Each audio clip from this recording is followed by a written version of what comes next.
The royal hall of the Dravian palace glowed with blue light. Tall aliens with 4 arms moved around the room. Today was special. Princess Vexara would receive her coming-of-age gifts. King Zarthul sat on his stone throne. His gray skin reflected the light from crystal lamps hanging from the ceiling. He was twice as tall as any human, with muscles that looked like they could bend metal. The king watched his daughter enter the hall. Princess Vexara walked with her head high. She was young, for a Dravian, only 50 years old. Her upper arms were decorated with battle marks, showing her skill as a fighter. All 4 of her hands held ceremonial blades. The crowd of nobles and warriors bowed as she passed. "My daughter," King Zarthul's voice boomed across the hall. "Today you join the ranks of adult warriors. As tradition demands, you will receive gifts worthy of your status." The princess knelt before her father, her lower set of arms touching the floor in respect. One by one, noble families presented their gifts. There were weapons made from rare metals, battle animals trained to kill, maps of enemy territories. Vexara accepted them all with a nod of her head. Then it was time for the king's gift. The crowd grew quiet. The king's gift was always the most impressive. 2 guard warriors entered, dragging something between them. The princess leaned forward. What? Amazing weapon had her father found. What rare creature it was neither. The guards threw a small figure onto the floor. It was pink-skinned with only 2 arms and 2 legs. It wore torn clothes. It was a human male. The crowd began to whisper. Some laughed. The princess's face darkened with anger and shame. "Father," she said, trying to keep her voice steady. "What? Is this joke?" King Zarthul raised his hand for silence. "This is no joke, daughter. This is Jack Miller, a human from the Edge Worlds. My gift to you." The human called Jack slowly got to his feet. He was less than half the size of any Dravian in the room. His face had a red mark on one side. His hands were tied with metal cuffs. But his eyes looked straight at the princess without fear. A human? Vexara could not hide her disappointment. Humans are weak, they break easily, they are not even good as slaves. The king stood from his throne. The room went completely silent. 3 cycles ago, I led a battle group to the human edge colonies. We raided as we always do. But at one settlement, my warriors were held back. Not by an army, not by defense machines, by this human. The crowd turned to look at Jack with new interest. He used the tools from his work building. He set traps, he used the land. He kept 20 of my best warriors busy for 6 hours, alone. The king walked down to stand before Jack. When we finally caught him, he had injured 8 warriors. 2 died later. The princess looked at the small human with doubt. "How is this possible?" "Humans are weak in body," agreed the king, "but they have something we do not. They adapt. They change. They think in ways we do not, ways that make no sense to us but work for them." Jack stood straight despite his tied hands.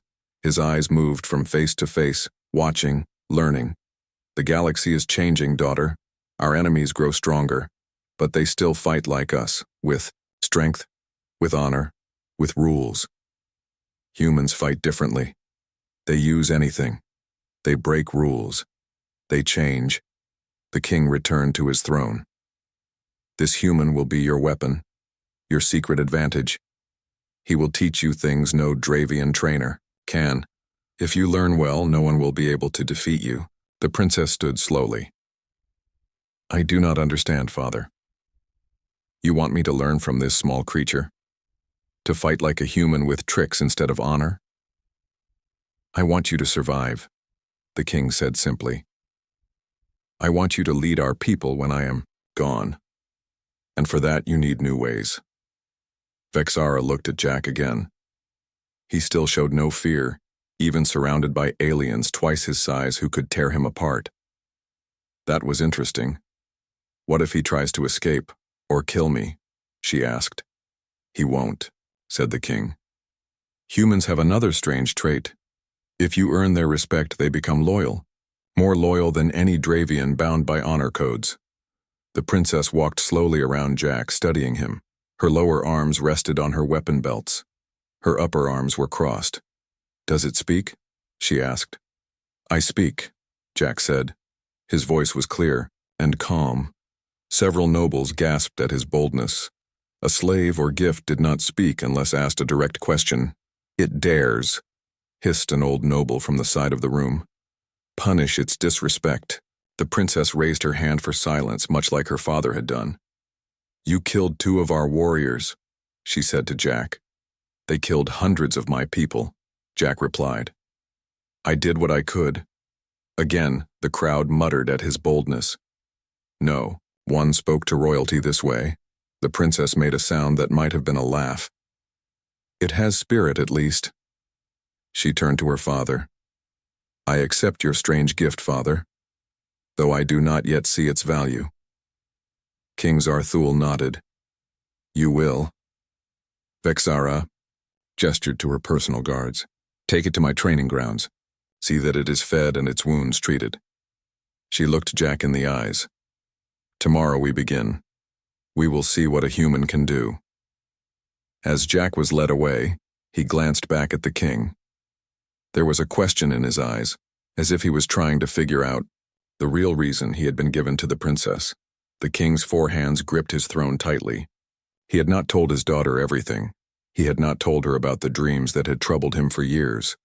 Dreams of fire raining from the sky, of enemies unlike any they had faced before, enemies that even the mighty Dravians could not defeat, with strength alone.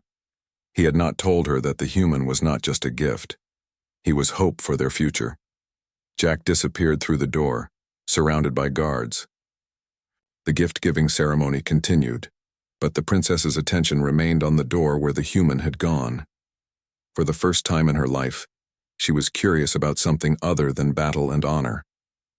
She was curious about Jack Miller and what he could teach her. And though she would never admit it, she was impressed by his courage. No one had ever looked her in the eyes without fear before. Morning came to the royal training grounds. The twin suns of the Dravian homeworld cast orange and red light across the stone floor. Jack Miller stood in the center, wearing simple clothes given to him by the palace workers. His wounds had been treated, but no one had removed his cuffs. Princess Vexara entered with 4 of her trainers. All were battle-scarred veterans with weapons hanging from their belts. The princess wore training armor that covered her torso, but left her 4 arms. "Free to move, human," she said. "Today we see what you can do." Jack nodded. He had slept little, spending most of the night studying his new surroundings. "May I ask a question, princess?" The trainers growled at his boldness, but Vexara held up one of her hands to quiet them. "You may."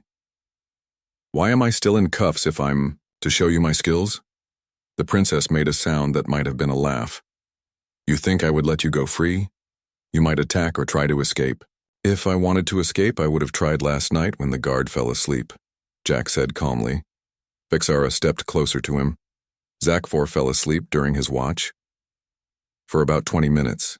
He had too much of that blue drink at dinner." The princess turned to one of her trainers. "Find Zakfor. He is removed from royal guard duty." The trainer left quickly, and Vexara studied Jack with new interest. "You could have escaped but didn't. Why?" Jack shrugged. "I'm on a planet I don't know, surrounded by aliens twice my size. Where would I go? Besides, I'm curious about why your father gave me to you." The princess considered this, then reached forward with one of her lower arms and unlocked his cuffs. "Let's see what my father thinks is so special about you. Cruel, give the human a training blade." A trainer stepped forward and handed Jack a metal blade about as long as his forearm. It was heavy, designed for Dravian hands. "Now," said the princess, "defend yourself." Without warning, one of the trainers rushed at Jack, swinging a similar but larger blade. Jack didn't try to block the attack. Instead, he dropped to the floor and rolled, coming up behind the trainer. Before the Dravian could turn, Jack struck the back of his knee with the flat of his blade. The trainer stumbled but didn't fall. He turned, now angry, and came at Jack more carefully. Jack backed away, keeping his distance. "Stand and fight with honor," the trainer growled. Jack didn't answer. He continued moving, using the whole training area, never staying in one place. The trainer grew frustrated, his attacks becoming wilder. When he overextended on a thrust, Jack stepped inside his reach and tapped the blade against the trainer's neck. "In human combat, you would be dead now," Jack said quietly. The trainer roared with anger and grabbed for Jack with his lower arms. Jack slipped away again. This dance continued for several minutes. Jack never traded blows directly, always moving, using the trainer's size and strength against him. Finally, the trainer stood panting, his forearms hanging heavy. Jack had barely broken a sweat. "Enough," said Princess Vexera. She stepped forward, her own blade drawn. "You avoid fighting. That is not skill. That is cowardice." Jack faced her. "I'm half your size with half the arms. Direct combat would be stupid." "It would be honorable," she replied. "Honor doesn't keep you alive." Jack shifted his grip on the blade. "But I'll try it your way." When the princess attacked, she was faster than her trainer had been. Much faster. Jack blocked her first strike, the impact nearly knocking the blade from his hand. He blocked the second but missed the third as one of her lower arms slashed at his leg.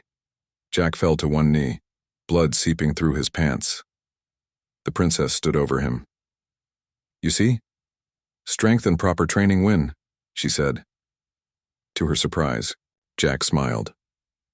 "Is that what you think just happened?" Before she could answer, Jack threw a handful of sand he had picked up from the ground into her face. As she blinked and stepped back, he swept her legs with his good one. The princess fell hard onto her back. When her vision cleared, Jack was standing over her, his blade at her throat. The other trainers rushed forward, but Vexara waved them back. "How did you do that?" she asked.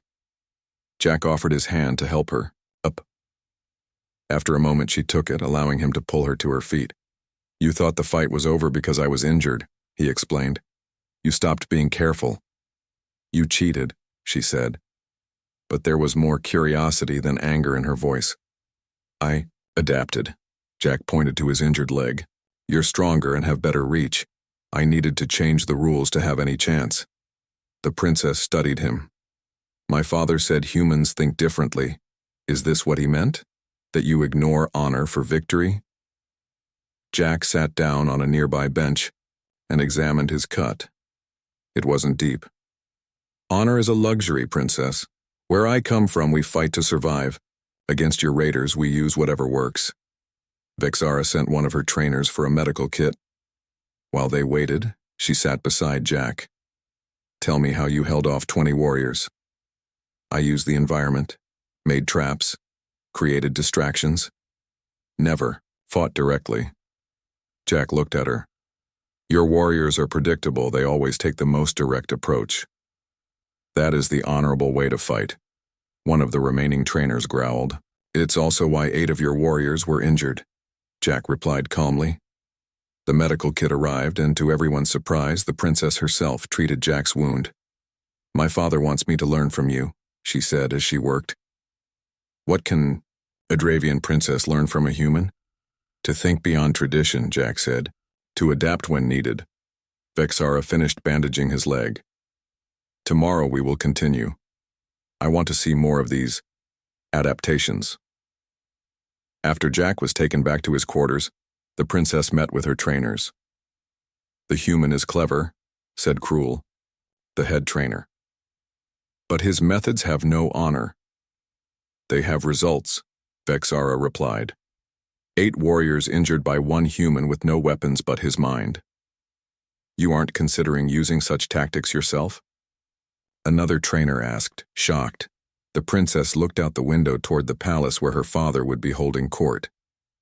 "My father doesn't give meaningless gifts. If he thinks I need to learn from this human, there must be a reason." That night, Vexara could not sleep. She kept seeing Jack smile as he lay bleeding on one knee. He had planned that moment, had used her own confidence against her.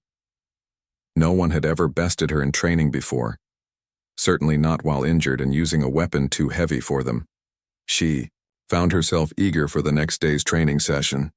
The human was full of surprises, and Princess Vexara had always loved a challenge. Weeks passed. Jack's leg healed quickly with Dravian medicine. Each day he trained with Princess Vexara, showing her new ways to think about fighting. At first, the other trainers watched with disapproval, but as time went on, even they grew curious about the human's methods. Jack no longer wore cuffs. He moved freely around the training grounds and had his own small room near the princess's quarters. Some palace workers still looked at him with fear or disgust, but most had grown, used to seeing the human at the princess's side. One morning, Jack arrived at the training grounds to find Vexara waiting alone. She wore formal armor with royal symbols on the chest plate. "No training today?" Jack asked. "Something different," she replied. "I want to show you the city." This was unexpected. Jack had not left the palace grounds since his arrival. "Why?" "The combat trials begin next week. We will be walking through areas where many nobles and warriors gather. I want them to see you with me." The princess handed him new clothes, finer than what he had been wearing. "Put these on." Jack changed into the new outfit. It was well made, with subtle designs that matched some of the patterns on Vexara's armor. "These clothes mark you as part of my household," she explained as they walked toward the palace gates. "Not a slave, not a servant. Something new." Jack noticed she didn't quite have a word for what he was. "Advisor?" he suggested. Vexara considered this. Perhaps, though no, Royal has ever had a non-Dravian advisor. They passed through the huge palace gates. Guards bowed to the princess but eyed Jack with suspicion. Outside, the Dravian capital spread before them. Buildings of stone and metal rose into the orange sky. Some were as tall as 20 Earth stories. Dravians moved through wide streets, many riding on six-legged animals that looked like a cross between horses and lizards. "Your city is impressive," Jack said honestly. "This has been the capital for 10,000 years, Vexara replied with pride. "Our empire stretches across 17 worlds." They walked down the main avenue. Dravians stopped and bowed as their princess passed. Many stared at Jack. Some pointed and whispered. "They're talking about us," Jack noted. "Good," said Vexara. "Let them talk. Let them wonder." They reached a large circular plaza with a statue in the center. The statue showed a Dravian warrior standing victorious over fallen enemies. "The great arena is there." Vexara pointed to a massive structure at the far end of the plaza. "The combat trials will be held inside. Every noble family will send their best young warriors to compete. And you'll be competing too," Jack said. It wasn't a question. "Yes, as royal heir, I must show my strength." She looked at Jack. "And you will be with me." Jack stopped walking. "What do you mean?" "You will be my partner in the combat ring." When Jack didn't respond, she added, "That is why my father gave you to me, to help me win." "I don't think that's what he had in mind," Jack said carefully. "Besides, won't the other competitors object to fighting against a human?" "They already are." Vexara's mouth curved in what Jack had learned was a Dravian smile. "Come, there's someone you should meet." She led him to a busy area filled with training halls and weapon shops. Outside one large building, a group of young Dravians were practicing combat moves. When they saw the princess approach, they stopped and bowed, all except one. A large male Dravian with scars across his face stepped forward. "Princess," he said, his voice thick with dislike. "I heard a strange rumor that you plan to enter the combat trials with your pet human." Vexara's 4 hands moved to rest near her weapons. "Kravzor, heir of House Morak. Yes, Jack will be my partner. Is that a problem?" Kravzor laughed, a harsh sound. "It is an insult to all true warriors. The royal heir fighting alongside a weak alien? Your father has become soft, allowing such things." Jack watched the exchange carefully. He had learned enough about Dravian culture to know this was dangerous talk. "Perhaps you'd like to test how weak this alien is," Vexara suggested, her voice deceptively calm. Kravzor looked down at Jack with contempt. "I would break him with one hand." "Then you won't mind a small demonstration," Vexara said. She turned to Jack. "Show him what you showed me yesterday." Jack hesitated. "Are you sure? Here?" "Yes." Jack nodded and stepped forward. I'll need 4 volunteers besides Kravzor. Curious, 4 of Kravzor's friends joined him. Jack positioned the 5 Dravians in a circle around him. Each was at least twice his size and had twice as many arms. The challenge is simple, Jack explained. You 5 try to touch me. If any of you manage it within 2 minutes, I lose. Kravzor snorted. This is ridiculous. Begin, said Vexara. The 5 Dravians moved in at once. Jack dropped and rolled between the legs of one, came up running, and leaped onto a nearby weapon rack. He climbed higher as they followed, then jumped to a shop awning, using the environment exactly as he had taught Vexara. A crowd gathered to watch. The 5 Dravians grew increasingly frustrated as Jack stayed just out of reach, never fighting directly but always moving, always finding new paths. When Vexara called time, Jack stood on top of a tall post, looking down at his winded opponents. None had touched him. The watching crowd murmured in surprise. Some even cheered. Kravzor's face darkened with anger. Tricks and running, he spat. Not real combat. Yet you couldn't catch him, Vexara pointed out. Imagine what he could do with weapons or with a partner who knows his methods. She gestured for Jack to join her, and they continued their walk through the city. Now even more people stared and pointed. That was dangerous, Jack said quietly. You've made Kravzor hate me even more. He already hated you, Vexara replied. Now he fears you too. That is useful.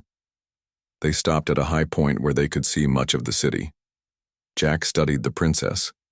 She had changed in the weeks they had trained together. She asked more questions. She considered options before acting.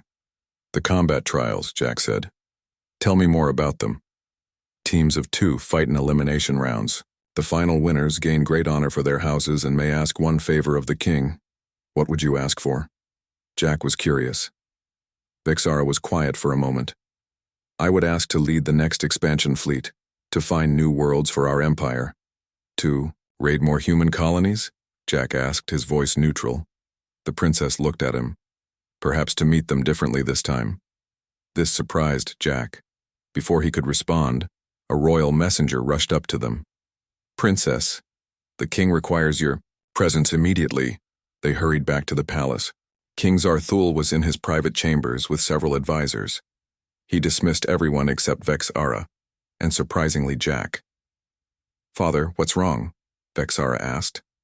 The king looked troubled. Reports from our outer scouts. A new race has entered our space. They have destroyed 2 of our outposts already. Who are they? We don't know, but their ships and weapons are like nothing we've seen before. The king looked at Jack. They adapt during battle.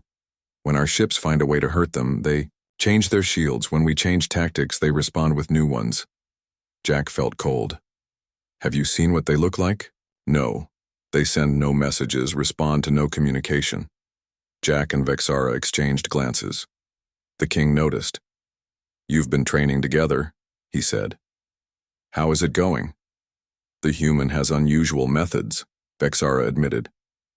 But effective ones. We will enter the combat trials together. The king nodded. Good. Watch and learn from these trials, Jack. See how our warriors fight. And remember what you see. Jack understood the king's unspoken message. He wasn't just a gift to help the princess win a competition. He was there to help the Dravians learn new ways to fight before this new enemy arrived. As they left the king's chambers, Jack touched Vexara's arm. We need to train differently from now on. There's more at stake than just winning the trials. The princess nodded. Tonight we plan. Tomorrow we begin preparing for the trials and for whatever comes after. They walked together down the palace corridor, a human and a Dravian princess, both thinking about the challenges ahead. Neither noticed, Kravzor watching them from the shadows, his eyes filled with hatred and jealousy. The day of the combat trials arrived. The great arena was filled with thousands of Dravians. They came from all parts of the empire to watch the young warriors prove themselves. King Zarthul sat in the royal box high above the fighting floor, surrounded by his advisors and guards. Jack and Princess Vexara waited in a preparation room beneath the arena. Other competitors kept their distance, watching the strange pair with mixtures of curiosity and disgust. FaceHer wore her finest battle armor, decorated with royal symbols. Jack wore lighter armor designed for movement rather than direct protection. It had taken 3 Dravian armorers working together to create something that fit his human frame. "Nervous?" FaceHer asked as she checked her weapons. "A bit," Jack admitted. "I've never fought for entertainment before."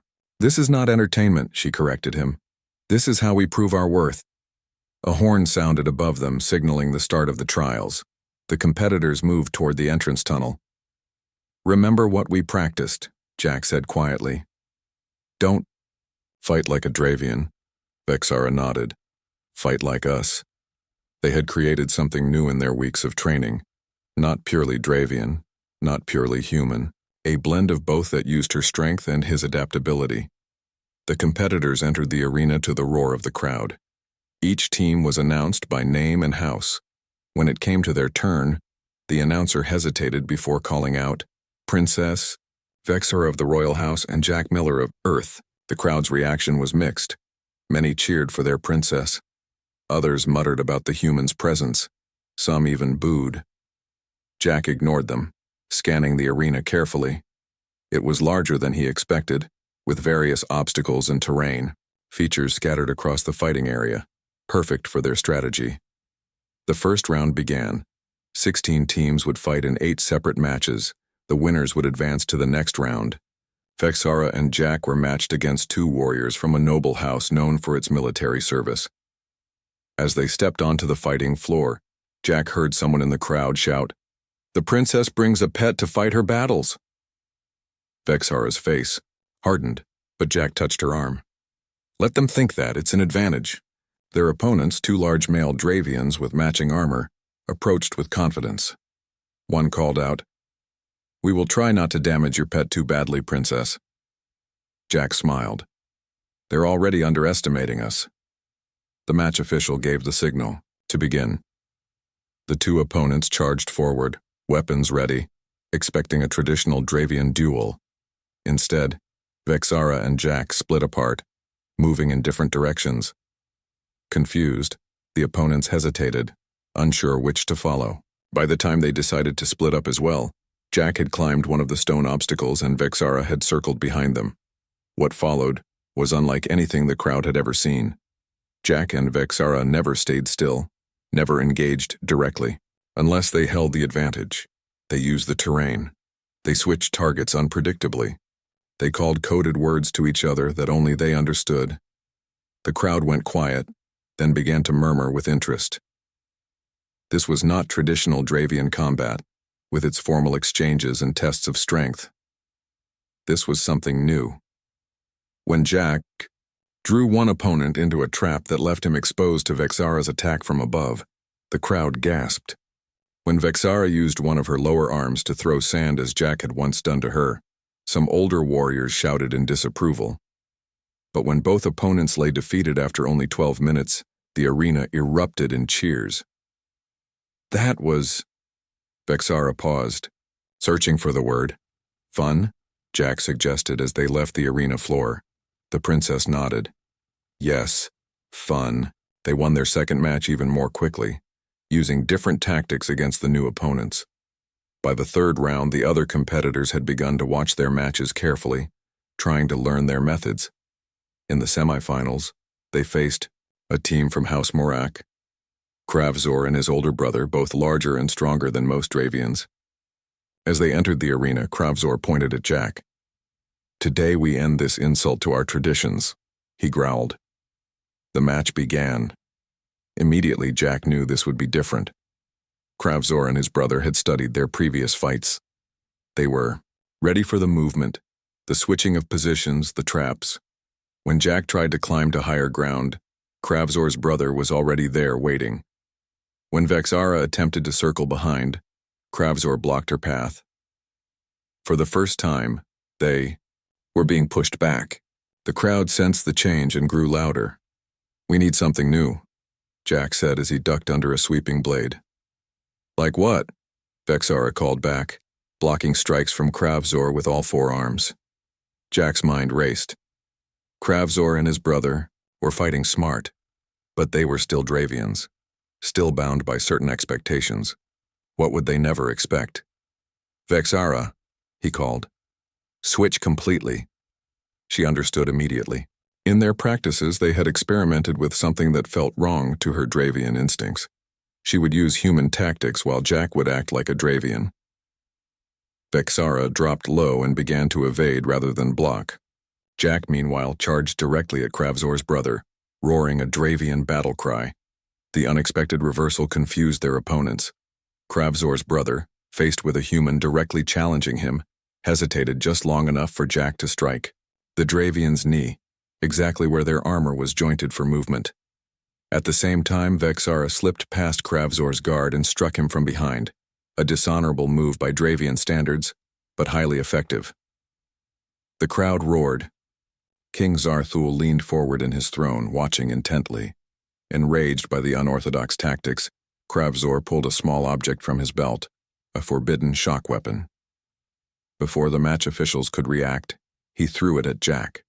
The device hit Jack's chest and activated, sending electricity through his body. Jack fell to his knees, muscles spasming. Kravzor moved in to finish him, but Vexara was faster. She threw herself between them, blocking the strike meant for Jack. "Cheater!"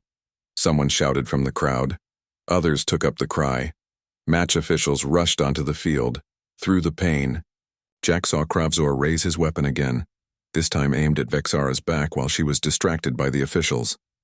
"Behind you," Jack gasped, but his voice was too weak.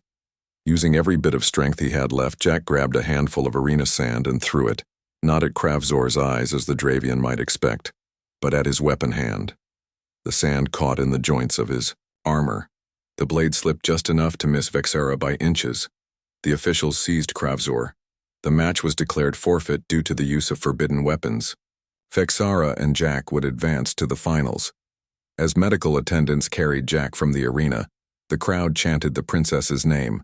But to Jack's surprise, many were chanting his name too. In the medical area, Vexara sat beside Jack as healers worked on his injuries. "Why did you do that?" she asked. "You could barely move. How did you know he would strike again?" "Because that's what I would have done," Jack said weakly.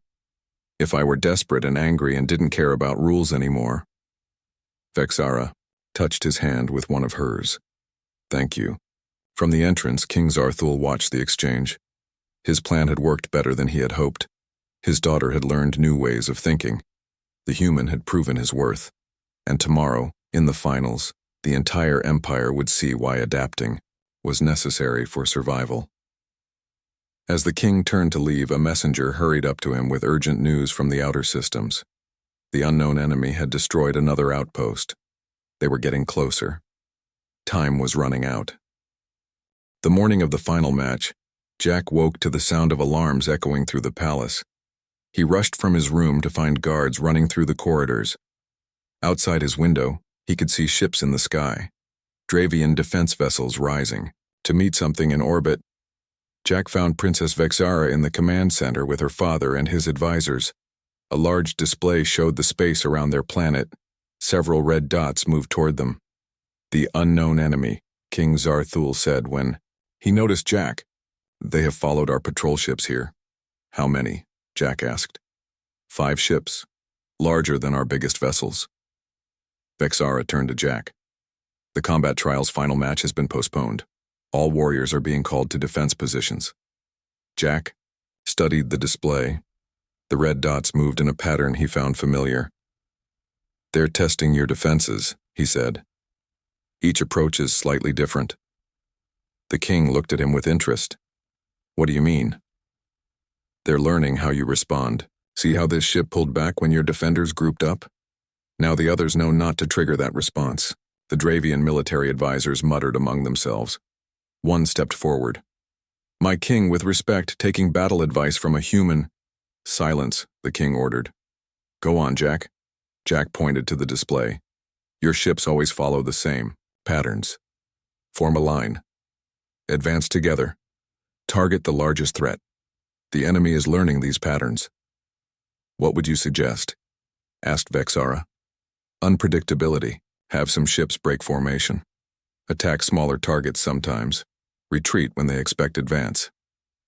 The military advisor shook his head. Dishonorable tactics. But they might work, said the king. He turned to his commanders. Order 3 ships to follow the human suggestions.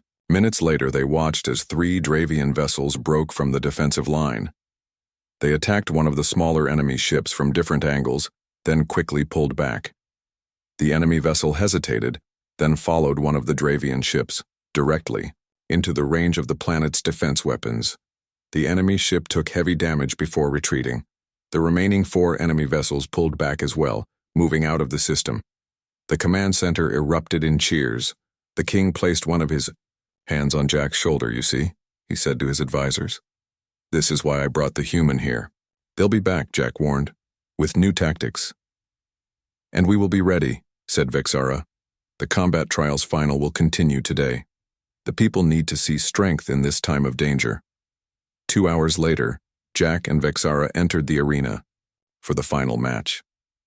The crowd was smaller than expected due to the attack, but still thousands strong. Many were warriors who had been called to stand by for planetary defense. Their opponents were twins from a Highland house, famous for never having lost a match. They were smaller than most Dravians, but known for exceptional speed and coordination. They prepared to fight. Jack noticed something odd about the crowd. Many were watching him with what looked like respect, rather than disgust or curiosity. News of his advice during the attack had spread quickly. The match began. The twin opponents moved like one warrior with 8 arms, perfectly coordinated. Jack and Vexara found their usual tactics ineffective against such unity. We need to separate them, Jack called as he ducked under a swinging blade. They won't. Fall for our traps, Vexara replied. Blocking strikes with all 4 arms, Jack thought quickly. Then we need to be like them. Perfect unity. They had practiced something for weeks, but never used it in combat. It required absolute trust between them. Jack called out a word in his native language, the signal for their most daring tactic.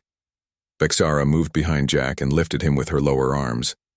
Using her great strength, she threw him high over the twins.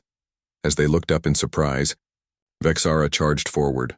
The twins split to deal with threats from 2 directions. Exactly what Jack and Vexara wanted. What followed was the most extraordinary display of combat the arena had ever seen. Jack and Vexara moved in perfect coordination, but with completely different styles.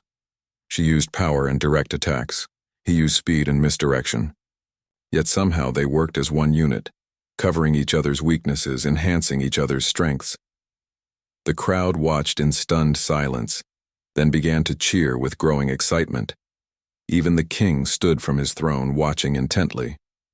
The twins fought well, but they had never faced anything like this combination of Dravian strength and human adaptability. When Jack slid between the legs of one twin to trip him into the path of Vexara's strike, the crowd roared its approval. 20 minutes later, both twins lay defeated. Jack and Vexara stood victorious in the center of the arena, breathing hard, but undefeated. King Zarthul rose to formally recognize their victory. But before he could speak, alarms sounded again throughout the city. The enemy had returned with more ships this time. The arena began to empty as warriors rushed to their posts. The king called Jack and Vexara to join him as he hurried back to the command center. Our scouts report 20 ships this time, one advisor reported. They have adapted their shields to resist our weapons. Just as you said they would, the king said to Jack. They learn and change. Like humans, Vexara added. Jack studied the display showing the approaching fleet. I have an idea, but you won't like it. Tell me, ordered the king. We need to broadcast visual records of the combat trials to all your ships. Show them how Vexara and I fought. Not just our final match, but all of them. Different tactics for different opponents. The military advisors objected loudly. One shouted, Share our sacred combat trials with common ship crews. Impossible. My king, said Vexara. Jack is right. Our warriors need to see that there are other ways to fight, ways that work against enemies who adapt. King Zarthul was silent for a moment, weighing tradition against survival. Finally, he nodded. Do it. Hours later, as the enemy fleet engaged, the Dravian defenders, Jack and Vexara, watched from the command center. This time the Dravian ships did not form their usual lines. They did not follow traditional patterns. Each captain had watched the combat trials and understood what was needed. Some ships attacked directly, like Dravians. Others used hit-and-run tactics, like humans. The enemy, expecting to counter the same defenses they had analyzed before, found themselves facing an entirely different approach. By nightfall, the enemy had retreated, having lost 7 ships while the Dravians lost only 3. It wasn't a total victory, but it was enough to give them time. In the king's private chamber, Jack, Vexara, and King Zarthul met after the battle. You have proven your worth beyond any doubt, the king said to Jack.